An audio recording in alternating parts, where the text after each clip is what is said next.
From Rivals to Lovers, A Forbidden Office Affair. Part 1. The Spark in the Office. I never thought my life would turn into one of those steamy novels you scroll through on your phone late at night. My name is Alex, and I'm a 25-year-old marketing executive at a bustling tech firm in the city. The job was my dream, fast-paced, creative, and full of opportunities. But then there was him, Jordan, my office rival. Tall, with sharp features, piercing blue eyes, and that confident smirk that made my blood boil. He was the golden boy, always one step ahead in presentations, stealing clients with his charm. We competed for the same promotion, and our banter was electric, charged with unspoken tension. It started innocently enough. One late evening, the office was empty except for us. I was buried in spreadsheets, trying to perfect my pitch for the big meeting tomorrow. The lights were dim, casting long shadows across the glass walls. I heard footsteps approaching my desk, and there he was, leaning against the doorframe, his tie loosened, sleeves rolled up to reveal toned forearms. "Working late again, Alex?" Trying to outshine me. His voice was low, teasing, with that hint of something more. I looked up, my heart skipping a beat. Someone has to pick up the slack while you're busy schmoozing. Our eyes locked, and for a moment, the air thickened. He stepped closer, his cologne, a mix of sandalwood and spice, wafting over me. You know, rivalry can be exciting. His hand brushed mine as he reached for my notes, sending a shiver down my spine. I pulled back, but not before feeling the heat between us. What was happening? Before I could respond, he whispered, "Meet me in the conference room in 5. We need to talk strategy." My mind raced. Was this a trap, or something else entirely? Part 2. The conference room confession. I hesitated outside the conference room, my pulse pounding. The office was silent, the city lights twinkling through the windows like distant stars. Pushing the door open, I found Jordan already there, pacing slowly. He turned, his gaze intense, like he was seeing right through me. "Alex, we've been dancing around this for months," he said, closing the distance.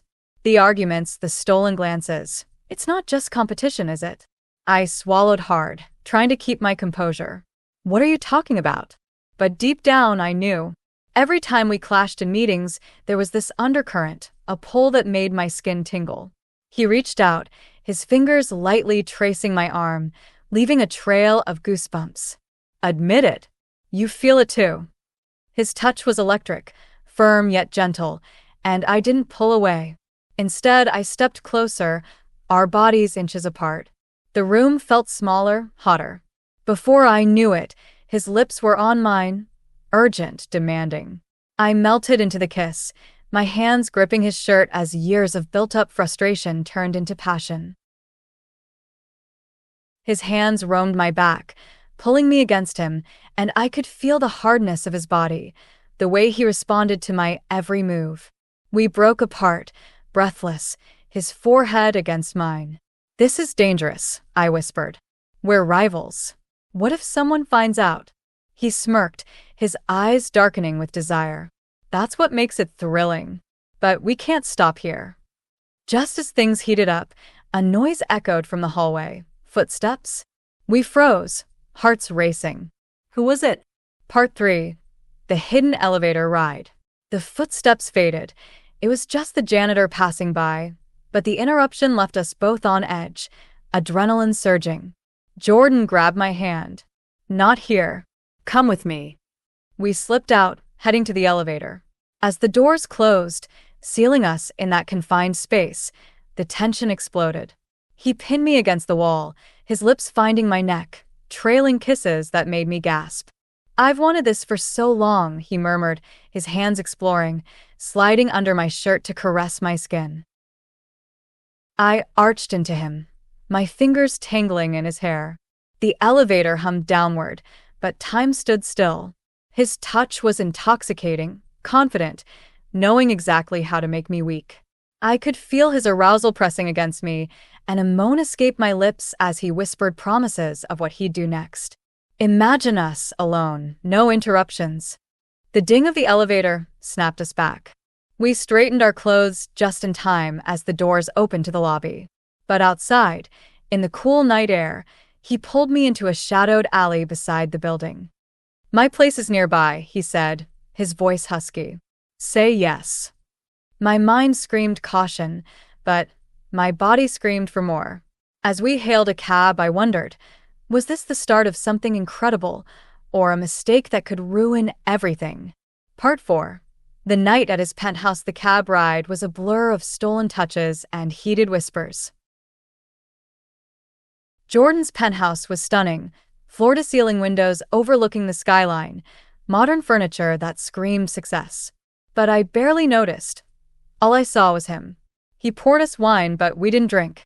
Instead, he led me to the bedroom, the city lights casting a glow on the silk sheets. "Alex," he said, his voice low as he undid my buttons slowly, savoring each reveal. "You're even more beautiful than I imagined." His hands were everywhere, gentle on my curves, firm where I needed it. I pushed him onto the bed, taking control for a moment, straddling him as I kissed down his chest. The rivalry melted away, replaced by raw desire. He flipped us over, his body covering mine, and the world narrowed to just us, skin on skin, breaths mingling in sync. Every thrust, every sigh built to a crescendo, leaving me trembling in his arms. As we lay there afterward, tangled and satisfied, he traced patterns on my back. "This changes everything," he said softly. But then his phone buzzed, a work email. Our boss, scheduling an emergency meeting for tomorrow. About the promotion, I realized panic rising.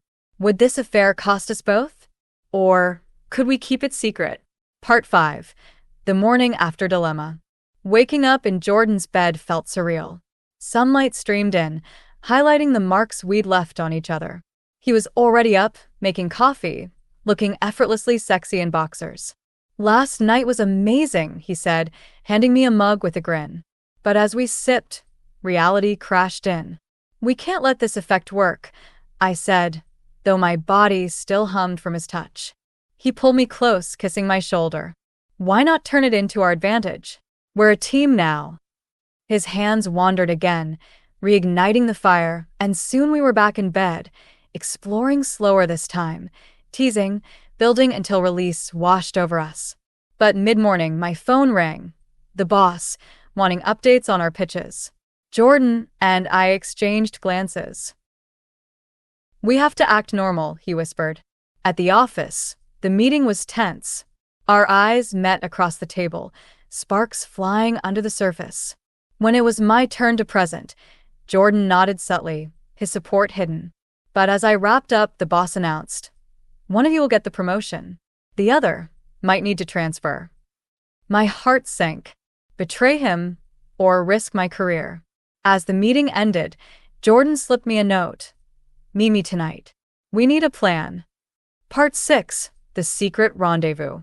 That evening, we met at a discreet bar downtown, away from prying eyes. The dim lighting and soft music set the mood. "We can't stop," Jordan said, his hand on my thigh under the table. "But we have to be smart." His touch sent waves of heat through me, and soon we were in a hotel room, clothes discarded in haste. This time it was intense, passion fueled by the risk. He took his time, worshipping every inch of me with lips and hands, making me beg for more. I returned the favor, driving him wild until we collapsed in ecstasy. "I think I'm falling for you," he admitted in the afterglow. My heart swelled, but doubt lingered. What if we get caught? The next day, rumors swirled at work. Someone saw us leaving together. Paranoia set in. During lunch, Jordan pulled me into a storage closet. "Quick," he said, his kisses urgent. But as things escalated, the door handle jiggled. We held our breath. Was our secret out? Part 7. The Ultimatum. The door didn't open, it was just a coworker passing. But the close call shook us. Back at our desks, I focused on work, but Jordan's messages kept coming. "Can't stop thinking about you." That night, at his place again, we talked strategy between rounds of heated intimacy. His dominance in bed mirrored his ambition at work, and I loved surrendering to it. But the boss called a private meeting with me. Alex, there's talk of favoritism. If something's going on with Jordan, I denied it, but inside, fear gripped me. Confronting Jordan later, accusations flew. Did you throw me under the bus? Hurt turned to anger, then to make up passion, rough, reconciliatory, leaving us both breathless. As we lay there, he proposed. Let's go all in. Quit together, start our own firm. It was tempting but risky. Give me time, I said. Little did I know, the next day would bring a bombshell email exposing our affair. Part 8. The Exposure and Escape. The email hit everyone's inbox, anonymous photos of us in the alley, blurred but damning. Chaos ensued. The boss summoned us both. This is unacceptable. One of you goes. Jordan stood tall. It was my fault. Promote Alex, I'll resign. My eyes widened. No. In the aftermath, we escaped to a weekend getaway, a secluded cabin. There, away from the world, our connection deepened. Long walks turned into outdoor adventures, bodies entwined under the stars, exploring new heights of pleasure. I love you, he confessed during one intimate moment. Back in the city, we decided, start fresh together. We launched our agency, turning rivalry into partnership. The passion never faded, stolen moments in the office we now owned, keeping the spark alive.